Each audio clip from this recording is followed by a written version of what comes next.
technicien, un regard sur ces tendances. Est-ce qu'il y a une interprétation à faire? Moi, ce que je peux dire, Antoine, je crois que autant que je m'en souvienne, en tout cas si je prends comme référence ces 30 dernières années à peu près que nous suivons des élections, surtout législatives, oui, oui. C'est la première fois quand même que nous assistons à une élection aussi indécise. Ce soir, on est incapable de dire dans quel camp va basculer la majorité parlementaire. Oui. Et aujourd'hui, l'hypothèse même d'une cohabitation, elle est mise sur la table. C'est pour vous dire tout simplement que cette élection est quand même assez indécise. Oui. En 1998, le PS avait eu moins de 50%, s'est retrouvé avec une majorité absolue des sièges qui étaient en jeu. Cela est à peu près arrivé au Parti démocratique sénégalais, soit au cours d'élections législatives ou en tout cas d'élections locales de 2009 par exemple, où le Parti démocratique sénégalais n'avait pas la majorité absolue des voix, s'est retrouvé avec beaucoup de villes sous son contrôle, mais on sait aussi ce qui s'est passé 3 ans. Après, c'était la perte du pouvoir. En 1998, le PS, 2 ans après, c'était également la perte du pouvoir. C'est pour cette raison que les résultats d'aujourd'hui, à mon avis, doivent interpeller le pouvoir en place. Et je vais quand même être un peu plus optimiste que Mamadou Ndiaye. Moi, je pense que on peut également faire en sorte que nous puissions assister à un printemps de la démocratie au Sénégal. Oui. C'est vrai, il y a un certain nombre de choses à revoir. De quelle manière, Antoine? Si nous prenons l'inverse de ce qui a été fait au plan démocratique au cours de ces dernières années, en tout cas la perception que cette pratique renvoie à l'opinion, c'est que on s'est, à la limite, on s'est mis à éliminer des adversaires. À force d'éliminer des adversaires prévisibles, oui, on court le risque de se retrouver avec des adversaires imprévisibles.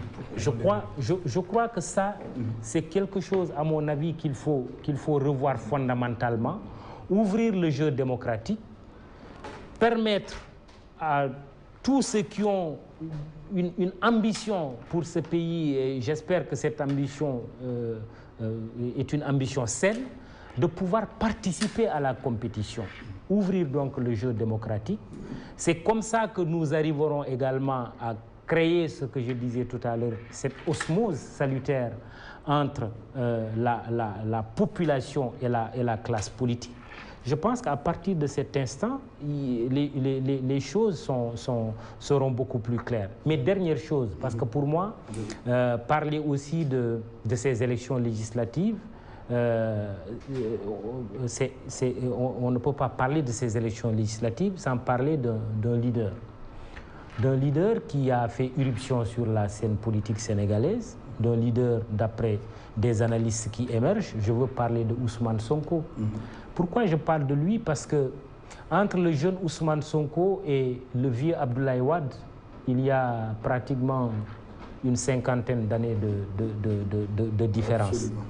Pourquoi j'en parle? Parce qu'Abdoulaye Wade a dit, quand je regarde Ousmane Sonko, il me rappelle ma jeunesse. Mais la question que je me pose aujourd'hui, c'est que est-ce que Ousmane Sonko n'est pas une équation à 3 inconnus dans la scène politique sénégalaise? Est-ce que Ousmane Sonko, c'est Wade en plus? C'est Wade en mieux ou c'est Wade en pire? Je crois que c'est une équation qui est posée non seulement à Ousmane Sonko lui-même, parce qu'il est un leader politique avec des ambitions, mais c'est une équation qui est posée à l'ensemble de la politique sénégalaise et à l'ensemble des Sénégalais, j'allais dire. Oui. Je crois qu'il est possible d'avoir un printemps de la démocratie, si et seulement si d'ailleurs on peut considérer que la démocratie est en crise. En tout cas, c'est la thèse qui est défendue par Mamadou Ndiaye. Mais je crois qu'il est possible d'ouvrir le jeu pour que la compétition soit beaucoup plus saine, pour que les Sénégalais aient le choix. Parce que j'ai l'impression que les Sénégalais ont du mal à choisir. C'est peut-être quelque part ce qui expliquerait ce taux d'abstention. Et je termine par Art Sénégal. Oui. Art Sénégal est victime de ce qu'on appelle le vote utile. Parce que les Sénégalais ont l'habitude, quand ils vont à des élections, de se dire, parmi la kyrielle de candidats ou la kyrielle de listes, quels sont les candidats ou quelles sont les listes qui sont susceptibles peut-être de gagner, de s'en sortir. Et le Sénégalais a tendance à faire son choix sur cette base. C'est pourquoi que cette, aussi charmante qu'elle soit, cette coalition Art Sénégal, je pense, a encore du travail à faire. Je pense qu'elle a aussi eu une longueur un peu de retard par rapport aux autres coalitions. Et ce sont un peu ce que semblent dire les résultats de ce soir. Très bien. Avant de donner la parole à Alassane Samba Diop, permettez-moi de marquer un petit break pour recevoir notre technicien du soir qui a travaillé sur ces tendances, qui va nous livrer ces tendances lourdes. Ça me donnera une visibilité par rapport à ce dont nous parlons.